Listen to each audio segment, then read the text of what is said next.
probably wondered where I went, where I disappeared to. And let me tell you, since the last time you saw me, it's probably a month, right? And boy, has a lot happened. I still have it, obviously. Everything's good. But here's what's interesting.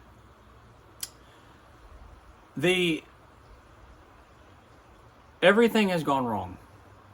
Everything. One thing after another, clicking off like nobody's business. And of course, it's this weekend that I'm leaving town to go to East Tennessee to TNT Overland's Brushy Mountain Penitentiary Overland Expo.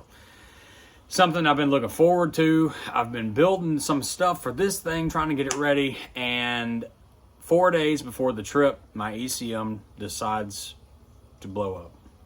Not physically, but I burned up something in my PCM, and my Jeep went into misfiring and rough idling and half power under a load. It was horrible. I couldn't even drive it.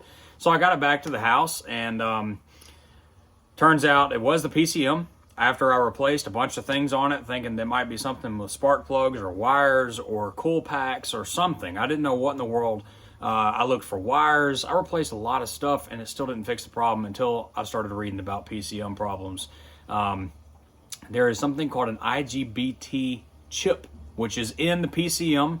So I busted the PCM open and realized that particular chip causing my engine faults, my codes, were exactly that reason.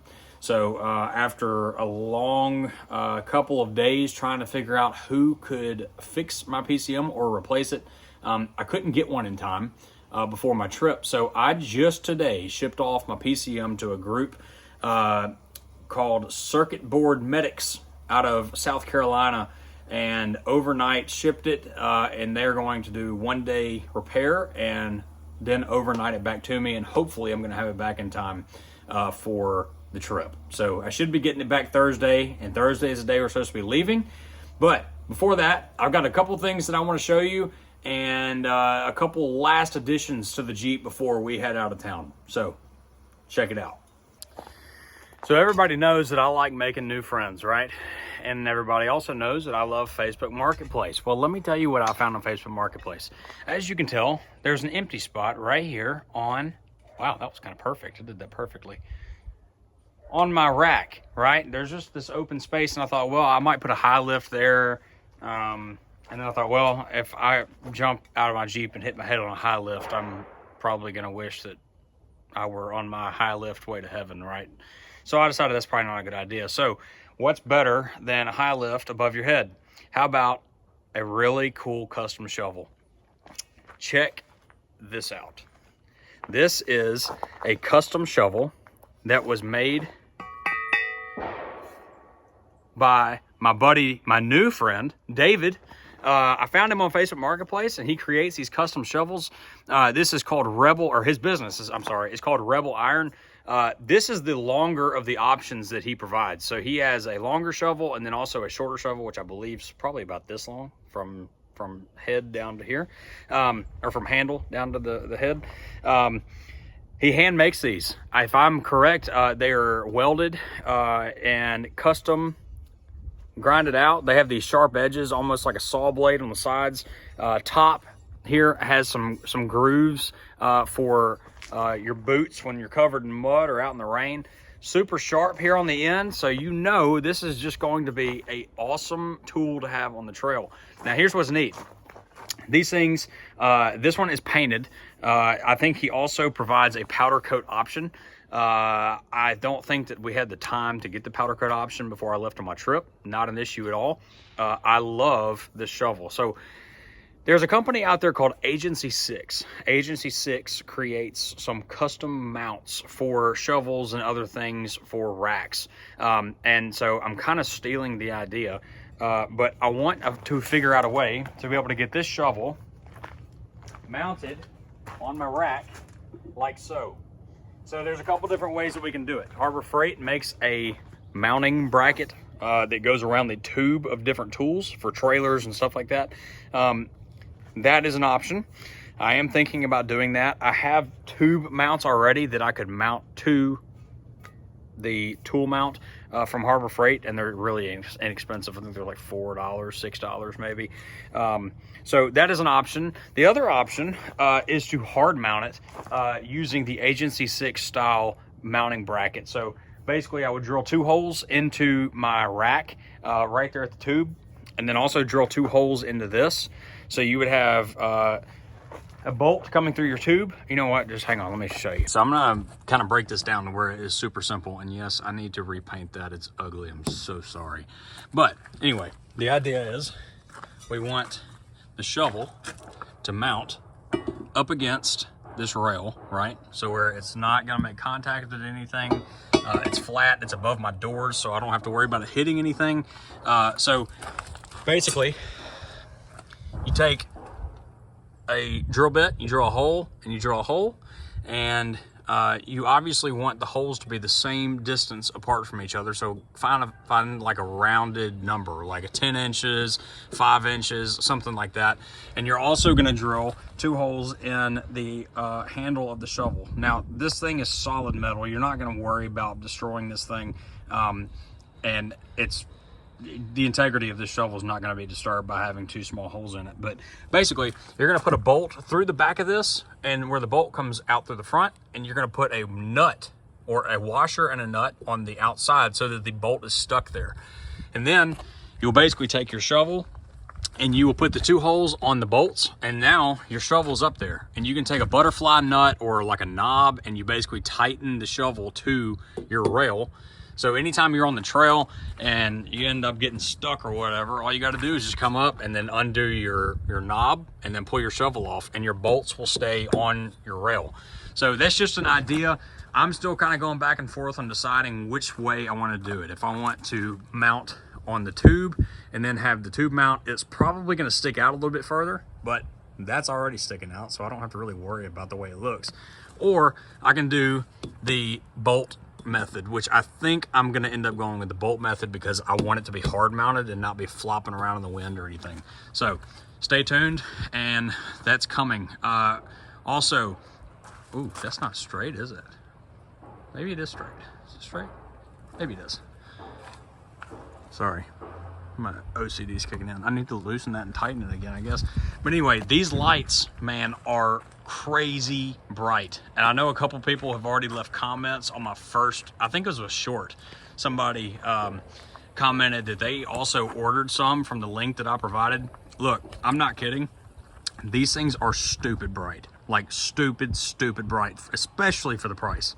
So go get you some. I'm telling you, they look great.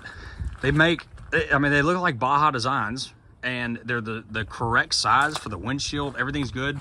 Somebody did leave a comment and a question asking me how the plugs were. They come pre-coated, which is awesome. So you don't have to worry about them getting frayed or caught or anything. The plugs are super sturdy, and there's also a rubber grommet inside this. So they are totally waterproof, dustproof, mudproof, whatever it is. I'm very impressed. The wiring harness, let me see if I can get under here and show you. So the wiring harness is just a solid wire that has each of these plugs coming out of it for every light. And then on this side,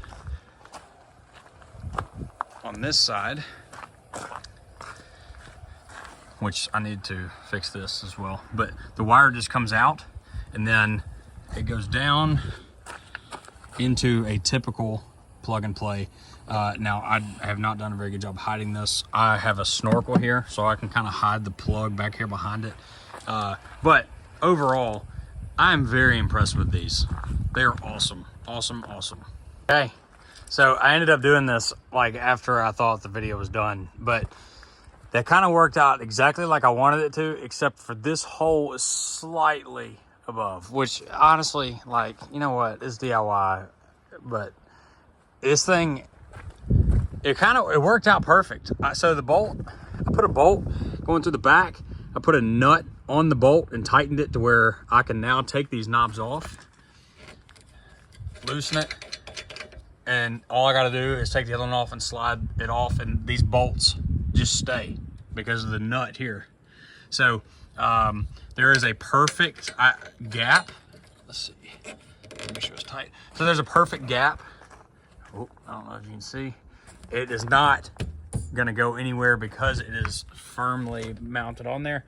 So that gap goes all the way down. It does not touch on either side.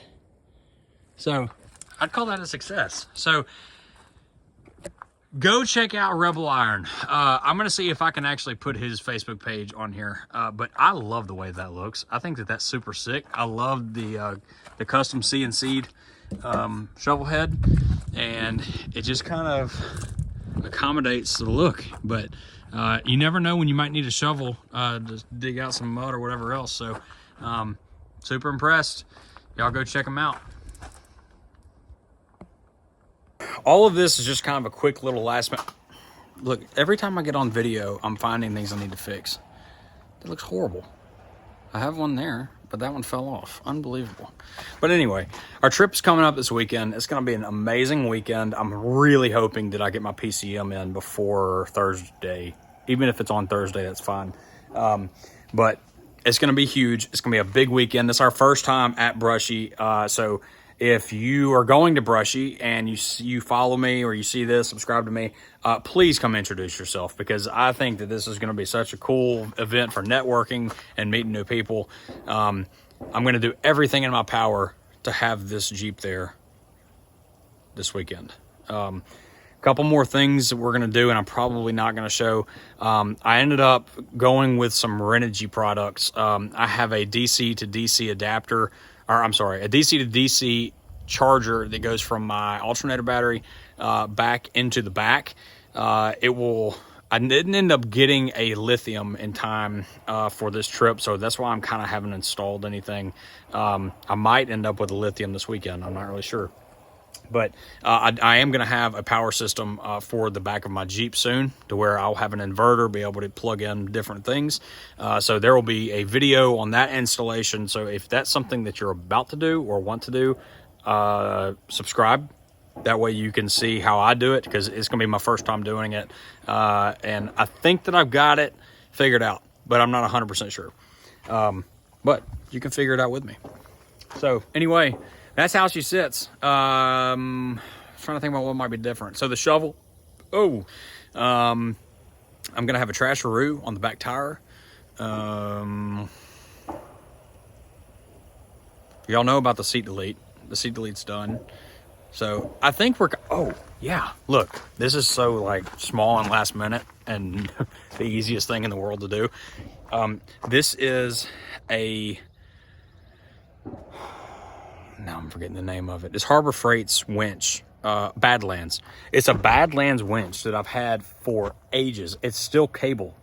So, you know, all these new ones have like the soft synthetic rope. This is still cable.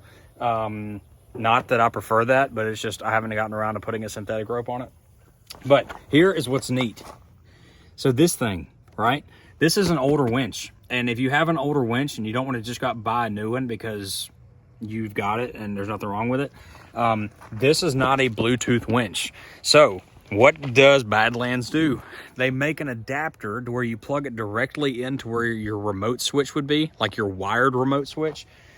So versus using a wired remote switch where you have to, you know, you're stuck and you got to fish out your remote and all this other stuff, Badlands makes an adapter. You plug it directly in, and now you have a Bluetooth winch, and it is awesome. It's cool. It's like 30 bucks. You cannot beat it. It works. You can turn the remote on and off. Highly recommend this little addition. It's going to save you time. It's going to save you money. It's 30 bucks. Like, you can't beat it. So, but I know that if I do end up needing the winch, I'm going to be a lot happier, especially if I'm by myself, being in the cab and being able to use a winch and drive at the same time, because this is a 6-speed and things get a little tricky when you get stuck. So anyway, guys, stay tuned for an amazing weekend. We're going to be doing probably a full trip video. I'm going to be walking around, taking video. It's going to be a lot of fun. So if you don't already, follow or like, subscribe. See, it's been so long I've forgotten. Like, subscribe, and follow along, because as you have seen so far, I love working on this thing, and it's been long overdue since I've made y'all another video. So we will see y'all soon. We're going to get ready for this weekend, and hopefully, if my PCM is here on time, we're going to have a blast with the Jeep. So anyway, God bless. Y'all stay tuned. See you soon.